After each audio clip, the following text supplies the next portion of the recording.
Let's start with the Washington Commanders. This was a team that was so much fun. And for you, when we bring this up, of course, we are talking about QB1 and Jaden Daniels, somebody who you loved in his draft class. And boy, did he hit the ground running last year. He was unbelievable. Won the Heisman Trophy as the best player in college football the year prior. And somehow he got even better as a rookie in the NFL. That almost never happens no matter who you are. So taking a look at the Commanders last year, they're now in Dan Quinn's second season as a head coach because he was the head coach last year. Projected win total, we're at 9.3 here for the Washington Commanders. Now, they won 12 games last year. So people might look at this and they say, whoa, hold on. Why wouldn't you project them to be better? It's another year in the system. Well, you got to understand, like, projections and simulations, we're running a lot of different stuff. And a lot of times when you are we know that in the NFL, there are teams that are going to win 11, 12, 13 games, but it's really hard to get that in a simulation. That's more of obviously something that just, hey, the whole year's going really well for you. You're staying really healthy. You're playing well. You're also getting a little bit lucky. So when people see these, like I remember reading the comments for like Seahawks fans when we had them right around like the 8 projected win total and they won 10 games last year. And you and I talked on the show about how much we liked Seattle this year and how well we think they could play as a team. And Seahawks fans were just like, yeah, but you're projecting them to have 8 wins. It's 2 less than last year. Projections are, you got to understand that like projections are always going to be a little bit less than those total win totals that we have seen probably the year before. So 9.3 wins in a league that is very thin when it comes to margin for errors, like that is a good projection for them. The best teams in the NFL are going to be somewhere between 9 to 10 wins when it comes to a win projection. And so what do you think about the Commanders this year? We saw the numbers there about sort of where they ranked offensively and defensively. Defensively, it was a young team that they were trying to make sure that they got the right pieces, still turning the roster over from the previous coaching staff. They struggled a little bit in that department, but I think it'll naturally be better this year. Ultimately, your thoughts on the Commanders, what we saw from them last year, and then what you think we'll see from them here in 2025. Yeah, I mean, obviously Daniels' emergence and the run of the NFC title game makes you forget that they were the second worst team in football the year before, right? So they're still building this roster as they're going at certain positions. Obviously, the offensive line they've invested in again this offseason. The defense still isn't all the way where they want it to be. They've got some young players on that side of the ball, signed some free agents, especially on the defensive line. But you're talking about a team with an elite quarterback that won Rookie of the Year last year, had one of the best rookie seasons we've ever seen, and now they're really starting to build around him. When you add a Pro Bowl left tackle like Laramie Tunsil, now they've signed Terry McLaurin finally to a 3-year extension. You add Deebo Samuel, who I think is a great fit in this offense. You've got an emerging young room of running backs, guys like Chris Rodriguez and your guy Bill Krosky-Merritt. I mean, there's just the right mix of young kids and veterans on this team. And last year, figuring things out in all those close games as a team that was playing together for the first time, now you really, especially offensively, have faith that they'll get even better in year 2 of it, as long as nothing happens to Daniels. Obviously, he's the center of it all with the arm and with his legs. He's one of the best dual threat quarterbacks we have in the league. So I just really think the optimism could not be greater for a team that already made the Final Four last year and now just needs to get over the hump of beating their division rival in Philadelphia. Everybody can see the preview articles that you specifically wrote for every single team for this exercise over at PFF.com and in the PFF app. You identify biggest strengths and weaknesses for every single team, and the biggest strength that you have for the Commanders is actually the offensive skill players, which I'd love for you to unpack a little bit because, you know, you mentioned Terry McLaurin. Obviously, he's been one of the consistent best wide receivers in the NFL, you know, that somewhere between that fringe top 10 basically the entire time that he has been in the league, especially when he's had a quarterback that's been able to get him the ball, which he certainly does now.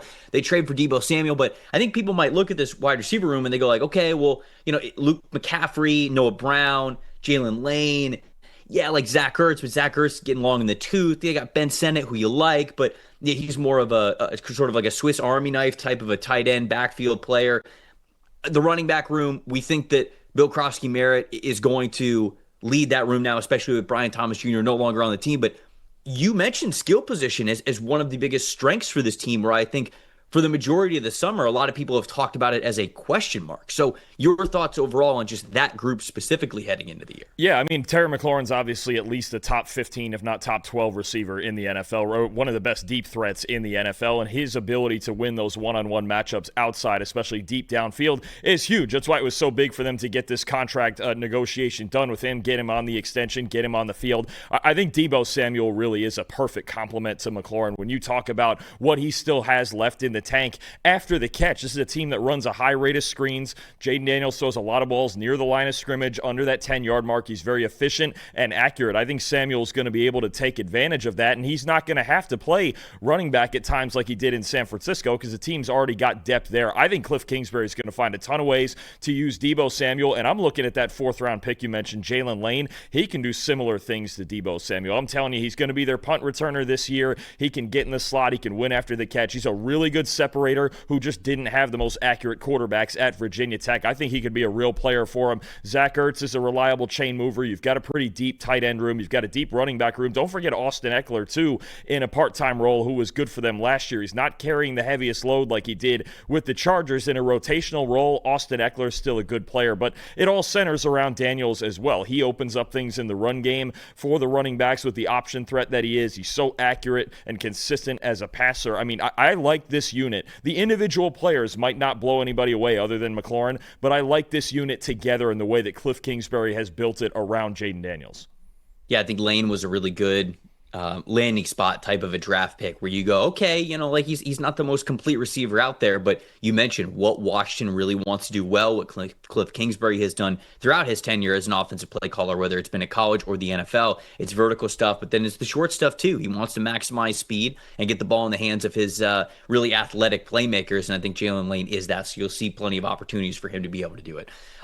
In these articles, like we've talked about here throughout this series, you have a key stat for these quarterbacks. And for Jaden Daniels, you have 1.5% turnover-worthy play rate last season. That is best in the NFL. He had a 90.6 in elite passing grade last season.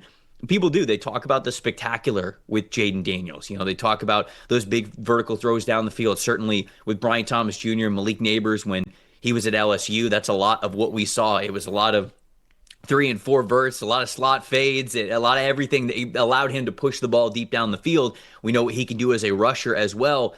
But I think prior to last year, and maybe still even a little bit now, Jaden doesn't get the respect that he deserves or the recognition he deserves for how smart he is with taking care of the football. And when you are in a vertical offense, a lot of times we will look at big-time throws and turnover-worthy plays and we'll say, okay, well, yeah, I mean, if the big-time throw rate is up, if you're pushing the ball deeper down the field, naturally, you're going to put the ball in harm's way a little bit more. That turnover-worthy play percentage can be a little bit higher. Normally, when you're talking about vertical offenses, that turnover-worthy play rate is probably somewhere between 2.5% to 4%, I think is realistic for those offenses that really like to push it.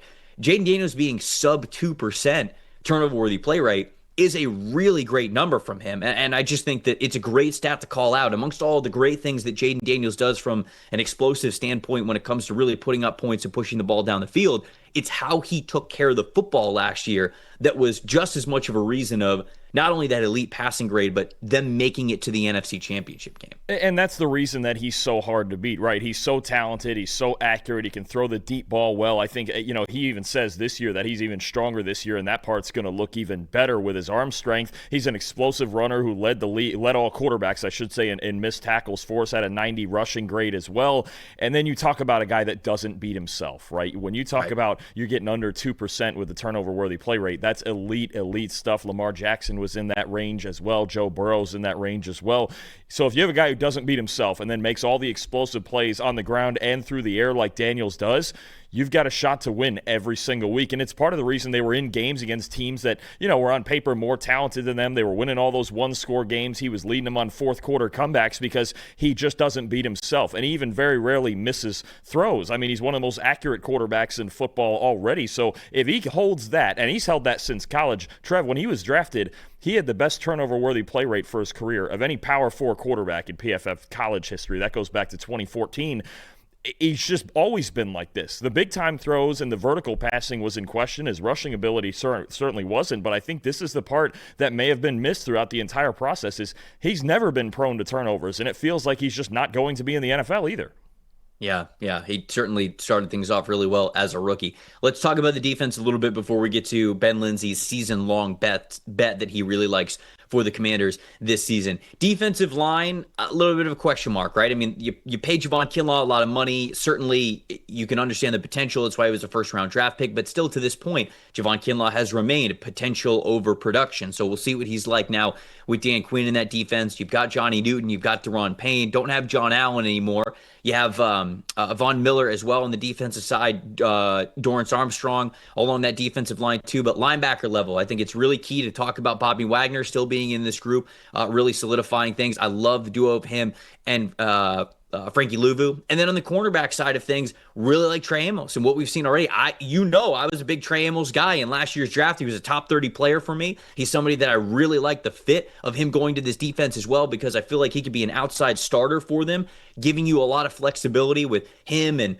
Marshawn Lattimore and sort of what you do with Mikey Samerstill. Let him be that inside out type of a playmaker that he was even last year, but you feel better about it with Trey Amos. That's a little bit of an overview.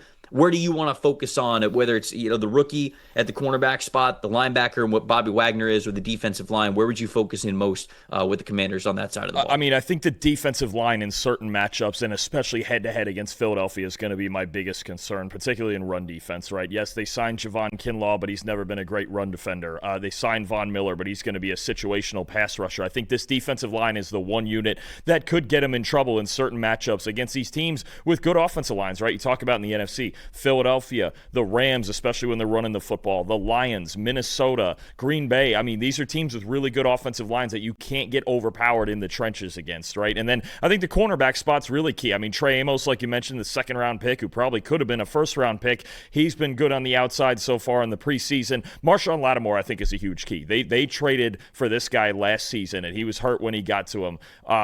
They need him to be the number one type outside corner, or at least something close to it that we know he's been all these years in New Orleans, right? And the biggest thing about it, we've mentioned this a lot this summer, getting Mike Sainristil back in his natural position in the slot would be huge for this defense, even in run defense. He's so aggressive. He's a great tackler. He's a smart football player. And last year, to his credit, he played well. He was their best corner last year, and he was playing outside where he didn't play a whole lot at Michigan either. So He's just a gamer and a guy with a high football IQ. If you get him back in the slot and Lattimore and Amos are good on the outside at corner, your pass defense gets a whole lot better really quickly.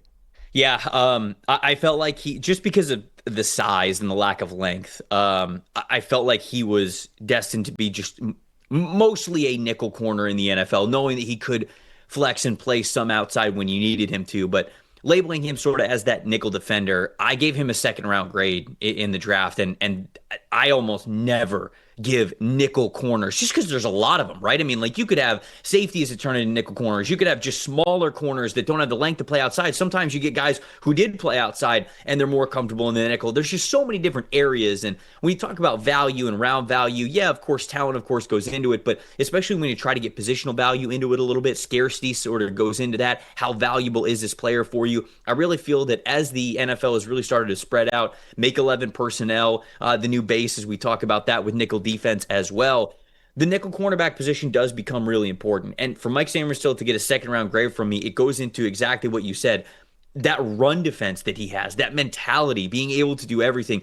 The closer you get this guy into the line of scrimmage to be able to help against the run, and giving him the option to face all different types of receivers for how good in coverage he is, I think that that's going to be huge for them. And if Trey Amos and Marshawn Lattimore can at least hold their own on the outside, and it gives you that flexibility, you're going to see a very aggressive Dan Quinn defense this upcoming season, even maybe with some question marks along the defensive line. For the Commanders, Ben Lindsey has the Commanders at under 9.5 wins as his bet here. That's minus 110 on DraftKings. Now, obviously, when you're betting the under, yeah, there's a lot of things that he could that could happen for this team. And Ben kind of notes that here. This is his explanation for it. Quote, whether it's fourth down efficiency, record in one-score games, or health, and then in parentheses he has, Commanders have the oldest roster in the NFL in 2025 after largely a very healthy 2024 season.